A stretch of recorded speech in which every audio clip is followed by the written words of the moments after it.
कुछ लोगों अथवा संगठनों की मनोस्थिति ऐसी होती है कि तू डाल डाल तो मैं पात पात। एक तरफ चीन का ग्लोबल टाइम्स अपने हास्यास्पद प्रोपेगेंडा से सोचता है कि वो भारत को विश्व में नीचा दिखाने में सफल होगा, तो अमेरिका में न्यूयॉर्क टाइम्स भी कुछ ऐसा ही सोचकर भारत के विरुद्ध निरंतर अनर्गल प्रलाप छापता रहता है। और ये आज से नहीं 2014 से चला आ रहा है, जब भारत द्वारा मंगलयान को अपने पहले ही प्रयास में सफलतापूर्वक मंगल ग्रह पर भेजा गया। तब न्यूयॉर्क टाइम्स ने अपनी कुंठा अपने घटिया कार्टून में दिखाई थी। अब भारत जिस प्रकार से कोविड से जुझारू तरह से लड़ रहा है, उसकी कुंठा वो पक्षपाती और हास्यास्पद लेखों के जरिए पुनः दिखा रहा है, जिसे बड़े चाव से कांग्रेस के राजनेता अपने ट्विटर हैंडल पर शेयर भी कर रहे हैं। TFI पर आपका स्वागत है और मैं महिमा पांडे आपको बताऊंगी निजी राय और बिना डेटा के भारत सरकार के विरुद्ध लिखे गए न्यूयॉर्क टाइम्स के घटिया एवं पक्षपाती लेख पर क्या है हमारा प्रत्युत्तर।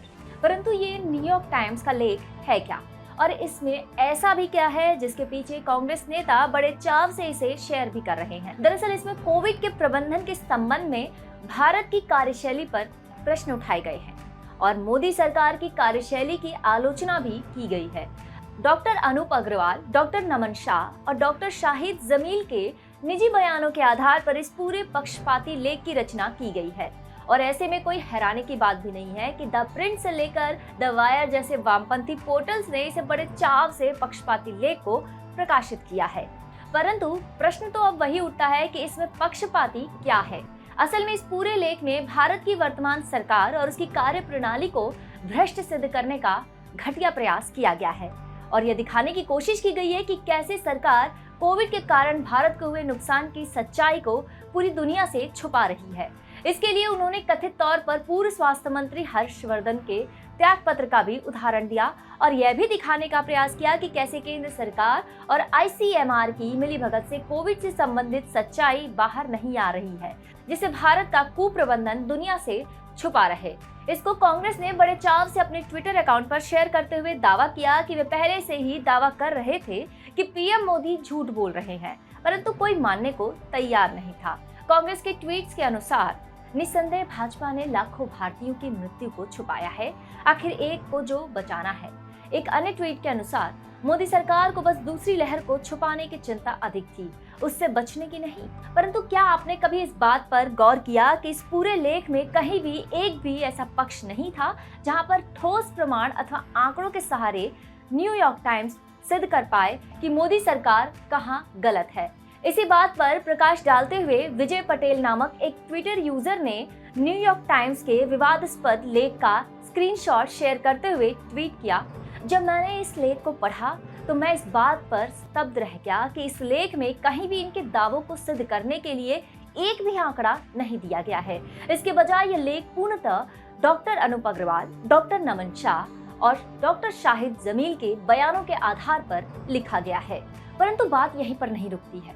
इन तीनों व्यक्तियों की पड़ताल करने पर पता चलता है कि ये तीनों डॉक्टर कहीं से भी निष्पक्ष लेखक थे ही नहीं, अपितु ये वामपंथी दलाल हैं जो अपने आकाओं के इशारे पर भारत के विरुद्ध विष उगल रहे हैं। इनमें से डॉक्टर अनूप अग्रवाल और डॉक्टर नमन शाह उस जन स्वास्थ्य सहयोग नामक NGO से जुड़े हैं जिनके कनेक्शन डॉक्टर विनायक सेन जैसे अर्बन नक्सल से भी जुड़े हुए हैं। विश्वास नहीं होता तो आप खुद उनके वेबसाइट पर चेक कर लीजिए। डॉक्टर नमन शाह को न्यू अमेरिकन के लिए प्रस्तावित Paul and Daisy Soros fellowship भी मिली है।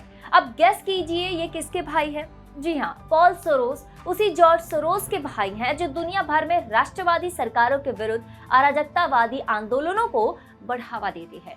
ऐसे में ऐसे व्यक्तियों से संबंधित चिकित्सकों से भारत के विषय पर बिना किसी ठोस आंकड़े पर लेख लिखवाना और ये समझना कि भारत में कोई भी इन पर प्रश्न नहीं उठाएगा, क्या इतना बेवकूफ हमको न्यूयॉर्क टाइम्स ने समझ रखा है? हालांकि यह प्रथम ऐसा अवसर नहीं है, क्योंकि न्यूयॉर्क टाइम्स ने इससे पहले भी अनेकों बार भारत के विरुद्ध कई अवसरों पर विष उगला है, चाहे वो भारतीय संस्कृति के विषय पर हो या फिर भारतीय प्रतिबद्धता पर। परंतु इस बार जिस प्रकार से उन्होंने बिना तैयारी के भारत पर धावा बोलने की गलती की, तो ये दाव उन्हीं पर भारी पड़ा है और अब न्यूयॉर्क टाइम्स कहीं भी मुंह दिखाने के लायक नहीं बचा है।